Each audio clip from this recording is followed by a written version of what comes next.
સુરત શહેરમાં આગની ઘટનાઓમાં વધારો જોવા મળી રહ્યો છે।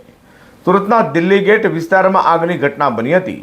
રેડીમેડ કપડાની એક દુકાનના બીજા માળે એસીમાં શોર્ટ સર્કિટ બાદ આગ લાગતા આખા વિસ્તારમાં અફરાતફરીનો માહોલ જોવા મળ્યો છે। સુરતમાં ઉનાળાની સાથે જ આગના બનાવમાં વધારો જોવા મળ્યો છે। સુરતના દિલ્હી ગેટ વિસ્તારમાં આગની ઘટના બની હતી। સુરતના દિલ્હી ગેટ વિસ્તારમાં આવેલા રેડીમેડ કપડાની એક દુકાનના બીજા માળે આગ લાગી હતી। દુકાનમાં લાગેલા એસીમાં શોર્ટ સર્કિટ થતાં આગ ભભૂકી હતી।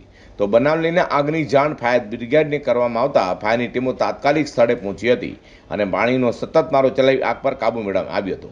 જોકે સદનસીબે આગની ઘટનામાં કોઈ જાનહાની થઈ નથી, પરંતુ આગ લાગવાના કારણે બિલ્ડિંગના બહારના એલિવેશનમાં ભારે નુકસાન થયાનું સામે આવ્યું છે અને દુકાનદારને પણ કરોડો રૂપિયા નુકસાન થવા પામ્યું છે। सब ऑफिसर रसिकल गामी दिल्ही गेट टाइगर शॉप में अमने कॉल मळेल के ज्यां रेडीमेड कपड़ा दुकान है त्या आग लागेल के जेनी अंदर जेने तात्कालिक आवीने काबूमाली मेळवी लीधी।